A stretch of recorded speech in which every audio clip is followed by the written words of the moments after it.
Halos kalahati na ng hagdan ang nahahakbang ko nang makita ko ang pagbukas ng pinto. Iniluwa roon ang asawa kong si Isagani habang may daladalang isang bouquet ng puting rosas.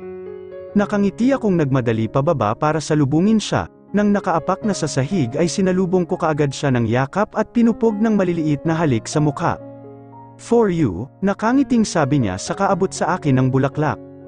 Walang pag-aalinlangan ko yung kinuha at inamoy-amoy ang bango-bango talaga ng mga binibigay. Nabulaklak sa akin ni Isagani. "Salamat," sabi ko. "Kumain ka na ba?" tanong ko sa kanya. Tumango lang siya at naglakad na kaya pumulupot ako sa kanyang braso at sumabay sa pag-akyat niya sa hagdan. "Maaari siyang pagod ngayon, saan ka naman kumain?" tanong ko at baling sa gwapo niyang mukha. "Sa restaurant ng parents ko. Ikaw, kumain ka na ba?" Umiling ako. "Hindi pa nga, hinihintay kita tapos sinabi mo namang kumain ka na. Mamaya na lang ako kakain kapag nagutom na ako," bulalas ko sa kanya. Nagulat na lamang ako nang bigla niya akong hinatak pababa. Hindi malakas pero sumusunod lang ako. Hawak-hawak niya lang ang aking braso. "You don't need to wait for me to eat. Kumain tayo," aniya saka kami pumasok ng kusina. Nagulat ako sa sinabi niya, but I don't have choice, he chose it. Kaya naman naghanda na ako ng pagkain namin. Sayang nga lang at lumamig na yung niluto kong afritada na paborito niya. Natapos na kaming kumain, tinawag niya ang aming maid para linisin ang pinagkainan namin. Nagulat pa ako dahil hinila niya ako pataas sa aming kwarto. I don't know what happened to him, hindi naman siya agresibo. Nakarating na nga kami sa kwarto at nagulat na lang ako nang bigla niya akong hinalikan sa aking labi. Pinasok niya ang dila niya sa loob ng bibig ko. Nag-aaway kami ngayon, ang mga dila namin ay naglalabanan. He sucked it, he sipped it. Hindi ko alam ang gagawin ko, basta na lang niya akong tinulak sa kama. Nakatayo siya sa harapan ko habang may nakakalokong ngisi sa akin. Napalunok ako ng laway nang makita ang ganoong mukha niya. "Ano ba, Isagani?" tanong ko. Imbis na sagutin, he kneeled on me. Dahan-dahan niyang hinawakan ang aking hita pataas. Napapikit ako nang maramdaman ang init ng palad niya. Hindi ko alam ang gagawin ko, hanggang sa maramdaman ko ang kamay niya na nakalapat na sa hiyas ko. I don't know what should I do now, I might be crazy. Maliliit na ungol ang inilalabas ng bibig ko nang unti-unti niyang hinubad ang aking underwear. Dahil nakadress lang ako kaya madali lang niyang nahubad iyon. He pressed me on our bed. Nakahiga na ako habang siya ay nakaluhod sa hiyas ko. Hindi ko alam ang magiging reaksyon ko habang siya ay nakamasid sa aking hiyas. He just staring at it and almost couple of minutes, he ate me. Dinilaan niya ang hiyas ko para sa kapakanan. He sipped it. Hindi ko alam ang gagawin ko ngayon pero sa isip ko, kailangan kong umungol sa ginagawa niya sa parte ko. Oh, ungol ko at pakanan pakaliwa, kaliwa pakanan ang ulo ko.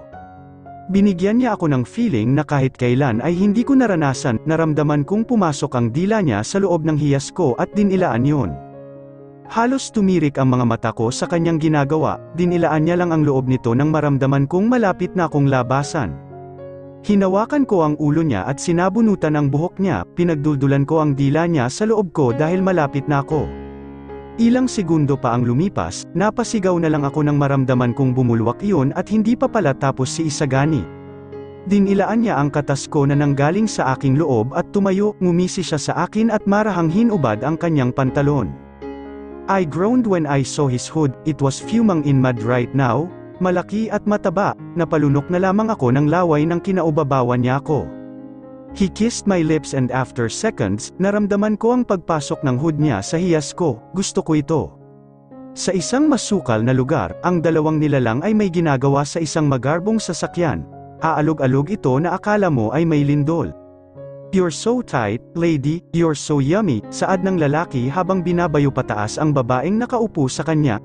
Sinasabayan naman siya ng babae kahit papaano. "Ah, ang sarap." Tirik na tirik ang mga mata ng babae habang nakadantay ang dalawang kamay sa balikat ng matanda. "Ang sarap, sige pa," nahihibang na ungol niya.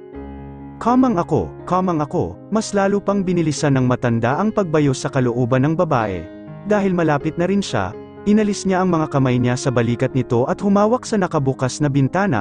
Sinabayan niya ang pagbayo ng lalaki sa kanya hanggang sa maramdaman niyang uminit ang loob niya. "Have you take your pills?" tanong ng lalaki habang hinihingal. Hindi pa rin ito tinatanggal ang hood nito sa butas niya. Tumango siya bilang pagsang-ayon. "Nasaan ang pera ko?" inilahad niya ang kanyang kanang kamay sa harap ng lalaki. Ngumisi lang ito at kinuha ang bag na nasa tabi lang nila. Ngingisi-ngisi siya habang pinagmamasdan ang kamay nito, at ilang segundo pa ang lumipas, ibinigay nito sa kanya ang isang puting envelope. Nakangiti niya yung tinanggap at umalis sa ibabaw nito saka umupo sa tabi, hinihingal siya dahil halos kalahating oras silang nasa sasakyan. Kung alam ito ng asawa ko, baka mapatay ka niya. Inirapan niya ito, wala akong pake kung malaman man ng asawa mo ito. Basta ako, may pera, sagot niya saka itinaas na ang underwear niya. Nakadress lang siya kaya nasuot niya agad. Ganoon din naman ang ginawa ng lalaki. Hindi na kayo nahiya, mga kadiri kayong dalawa. Mula sa bintana ay may sumilip dong isang babae, matanda na katulad ng kasama niya. Let me explain, please. Lumabas ang matandang lalaki sa sasakyan. Siya naman ay pangiting-ngiting lumabas habang dala-dala ang isang sobrang pera. Niloloko mo ba ako? May babae kang kasama? Huwag mo na akong lokohin pa dahil matatanda na tayo. Pati, ano ito? Sa bata ka pa pumatol, nakakahiya ka, nakakadiri ka. Rinig niyang sigaw ng matandang babae. Nakangisi lang siya habang naglalakad papalayo roon. Hayaan mo akong magpaliwanag, please tigilan mo ako, nasaan yung babae mo? Nangunot ka agad ang mukha niya sa narinig. Hoy, bumalik ka ritong babae ka, ibalik mo ang pera ng asawa ko. Mas lalong nangunot ang noo niya kaya hinarap niya ito. Bago pa man siya makaharap talaga sa posisyon ng dalawa, isang sampalang damapo sa mukha niya. Dahil sa gulat ay nabitawan niya ang envelope na may lamang pera.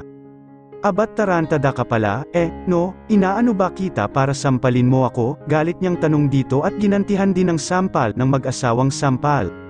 Ang kapal din naman ng mukha mo, ang landi mo, ang harot-harot mo, isa ka lang kabit at ako ang tunay na asawa. Dinuro-duro ng matanda ang sarili habang may masamang tingin sa kanya. Pinulot niya ang envelope at inirapan ang matandang babae, for your information lang. Ha, hindi ako kabit ng asawa mo, bakit hindi mo sisihin ang asawa mo? Hoy, matanda na yan para maging kabit ako, sabi niya sa katumalikod. Hindi pa man siya nakakahakbang ay nasa bunutan na siya ng matanda, dahil magaling siya pagdating sa ganoong awayan. Ginantihan niya ang matanda, nagsabunutan sila nang nagsabunutan ang matandang lalaki naman ay nakatingin lang. Sinasabunutan siya ng matanda, dahil mas malakas siya, talong-talo niya ito, hanggang sa magpagulong-gulong sila sa kalsada, nakubabawan niya ang matanda at sunod-sunod na sinampal. Itigil nyo na yan, sigaw ng matandang lalaki habang inaawat sila, hindi pa siya nakontento dahil sinuntok pa nito ang mukha ng matandang babae. Huwag mo akong gagalitan dahil hindi mo alam kung sino ang kinakalaban mo, hindi mo rin alam kung paano ako magalit, sigaw niya at tumayo na. Naiwang duguan ang nguso ng matandang babae habang siya naman ay inaayos ang gulo-gulong buhok, sira-sira na rin ang suot niyang dress. Muli niyang kinuha ang envelope at naglakad na, pero nakailang hakbang pa lang siya ay muli na namang sumugod ang matandang babae, tinulak siya pero hindi siya natamba, galit niyang hinarap ito. Ano bang gusto mo? Gusto mo bang mamatay? Ha? Tanong niya habang matalim ang tingin dito. Ang kapal talaga ng mukha mong babae ka, ipapapulis kita, makulong ka ng babae ka, sigaw nito sa kanya at tinalikuran na siya. Dahil sa sinabi nito sa kanya, hinabol niya ito at itinulak sa hindi kataasang bangin. Nagpagulong-gulong ito hanggang sa humampas ang ulo nito sa malaking bato. Bigla siyang natauhan sa kanyang nakita, pinagmasdan niya pa ang matandang babae na wala ng buhay, ilang segundo pa ang lumipas, tumingin sa matandang lalaki at gulat na gulat ito sa kanyang ginawa. Naluluha siyang umiling, pasensya na. Hindi ko sinasadya, saad niya saka tumalikod na at tumakbo ng mabilis hanggang sa hindi na niya nakita ang matandang lalaki. Ayaw niyang makulong dahil hindi niya pinangarap ang mapunta sa kulungan, kailangan niyang lumayo para magtago, kailangan niyang lumayo para protektahan ang sarili niya, kailangan niyang lumayo para matakasan ang krimeng kanyang ginawa. Hindi niya namalayan na ilang oras na pala siyang naglalakad sa kalsada, madilim-dilim na ang paligid. Nagugutom na rin siya at inaantok. Pesteng matanda, yung binayad sa kanya ng matandang lalaki ay nabitawan niya nang itulak niya yung matanda, nakakainis kasi, hindi na lang siya dapat pinansin, pinabayaan na lang sana siya. Hindi niya alam kung saan siya pupunta, bukod sa parang mahaba ang kalsadang ito patungo sa bayan ay wala pang dumadaang mga sasakyan. Pakiramdam niya ay anumang oras ay baka matambe siya dahil sa nararamdaman. Nagugutom at kanina pang naghihingalo ang kanyang tiyan, medyo nahihilo na rin siya. Dumating na nga ang oras, unti-unting nanghina ang katawan niya, lumuhad siya sa kalsada at dahan-daang ipinikit ang mga mata, pero bago pa niya yon tuluyang ipikit, isang nakakasilaw na ilaw ang tumama sa kanyang mukha. "Miss, okay ka lang ba? Anong pangalan mo? Naririnig mo ba ako?" Isang tinig ang narinig niya at may humawak sa kanyang katawan.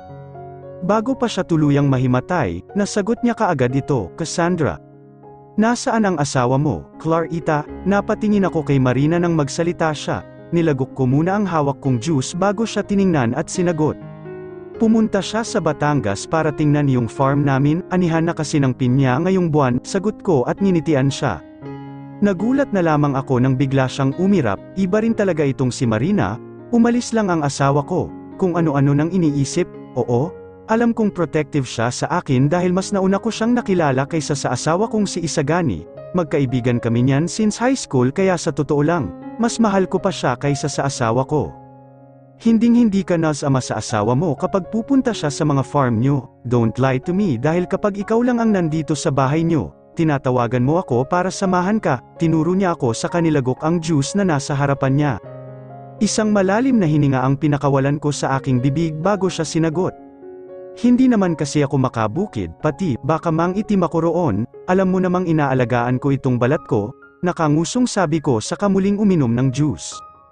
Nginisian niya lang ako, "I know that but you should have yourself with your husband," sabi ni Marina.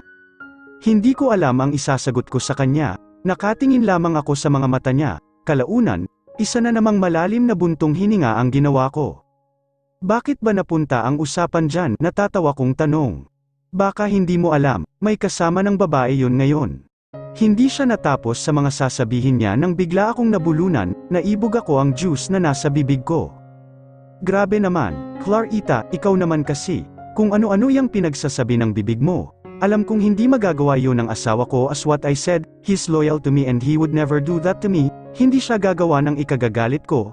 Medyo tumaas ang boses ko dahil sa inis. "Hindi ka naman siguro galit, no?" tanong niya. I'm just nodded. "By the way, akala ko ba makikipag-partnership ang asawa mo sa asawa ko?" tanong ko, sinadya ko ito para maiba ang usapan namin. "Oo, pero nagbago ang desisyon ni Dominic." "Paanong nagbago?" naguguluhang tanong ko. "Sa atin lang ito." Medyo lumapit siya sa akin, wala akong nagawa kundi ang tumango. "Ito kasing asawa mo, medyo hyper siya this past few days, kasi naman, sinamahan ko si Dominic sa company niyo tapos nakita ko ang asawa mo parang naghi-hysterical, parang nababaliw na. I don't know, that's why Dominic changed his mind, his decision." Napatango na lang ako sa tinuran niya, ganyan talaga si Isagani, nagagalit minsan kahit wala namang ginagawa, should I say, mainitin lang talaga ang ulo niya dahil sa dami ng trabaho, may kumpanya kasi siyang inaalagaan at isama pa ang mga farms na nasa bansa. Sa tansya ko'y nasa 9 na farms ang pagmamay-ari ng pamilya niya, hindi biro ang buhay ni Isagani at alam ko yun kaya lahat ng gusto niya ay sinusunod ko kaya nga mahal na mahal ko yun. Isa pa kaya lumago ang negosyo namin dahil nakilala ang wine namin which is pineapple wine, kalimitan kasi sa mga sakahan namin ay mga pinya ang nakatanim at mayroon namang ubas na ginagawa ring wine, ang kumpanya kasi namin ay alcohol beverage. At nag-e-export kami ng iba't ibang klaseng alcohol sa iba't ibang bansa lalo na ang mga wine. Masasabi kong maayos na ang buhay ko sa mga kamay ni Isagani. Hinding-hindi ako nagsisi na pinakasalan ko siya at alam ko sa sarili ko na ganoon din siya. Hinding-hindi siya nagsisi na pinakasalan niya ako, mayroon kaming anak kaso nasa mga magulang ni Isagani. Makabata kasi ang mga iyon kaya gustong-gusto sa anak namin. Akmang ibubuka ko na ang aking bibig nang biglang tumunog ang cellphone ko na nakapatong sa center table, tiningnan ko yon at nang makitang si Isagani ang tumatawag ay sinagot ko agad, nagpaalam muna ako kay Marina. "Hindi ko alam kung makakauwi ako ngayong gabi sa bahay, Clarita," ayon agad ang sinabi ni Isagani nang sagutin ko ang tawag niya. Nangunot ang noo ko, bakit naman, sayang naman kung ganoon dahil naghanda pa naman ako ng paborito mo, malungkot kong wika sa kanya. Rinig na rinig ko ang malalim niyang pagbuntong hininga, hindi ko naman siya mesisi dahil malay ko ba na may emergency pala kaya hindi makakauwi, tanggap ko na yon, matagal na. "I'm really sorry, it is an emergency, baka bukas, I will be there, sorry talaga, importante lang ito, aniya." Ngumiti ako, okay lang yon, mag-ingat ka riyan, ha, Isagani, I love you, sabi ko at medyo nakaramdam ng lungkot. Ilang araw na ba kaming hindi sabay natutulog, kung walang emergency, late naman siyang umuwi, minsan nga ay madaling araw na. Huwag mo na akong hintayin, Clarita, matulog ka na, ha, I love you too, I will see you tomorrow, bye. Matawa-tawa pa ito sa sinabi sa dulo pero hindi ko man lang nagawang ngumiti o ngumisi. Nagpaalam na ako at ibinaba na ang cellphone, mag-isa na naman ako rito sa bahay, naglakad na ako pabalik sa posisyon kanina, nakita ko si Marina na parang hinihintay ang pagbalik ko. Bakit parang aligaga ka? Naguguluhan kong tanong. Gusto sana kitang samahan pero tumawag yung asawa ko, hinihintay na ako, kaya bye na muna, Clarita, we'll see you tomorrow, tumayo ito at hinalikan pa ako sa pisngi. Tumango lang ako bilang sagot kaya tumalikod na siya. Muli, isang malalim na hininga ang inilabas ko sa aking bibig saka inubos na ang laman ng baso kong hawak saka nagtungo na sa kwarto. Ang laki-laki ng kama pero ako lang ang mag-isang matutulog, ang sakit lang sa pakiramdam. Siguro tama nga si Marina na dapat ay sama-sama ako kung saan man pumunta si Isagani dahil asawa niya ako at may pangangailangan din. Pabagsak akong humiga sa kama, hindi ako makakatulog nito dahil sa kakaisip sa kalagayan ni Isagani. Ano na kaya lagay niya? Nakamasid lang ako sa kisame nang bigla akong may naisip, tumayo ako at lumapit sa aming cabinet kung saan nakatago ang aming mga wedding pictures. Nang makuha, nagtungo ako sa kama at doon inilapag. Nakangiti ako habang pinagmamasdan ang mga litrato namin ni Isagani, at isama pa ang aming mga abay, mga bridesmaid, best man niya, at litrato ng aming mga magulang. Panghuli ng larawan ang bubuklatin ko nang may mapansin ako sa aking kasalukuyang tinitingnan. May isang magandang babae ang nakatayo sa aking tabihan, isang babae, ang kapatid ko, kumusta na kaya siya?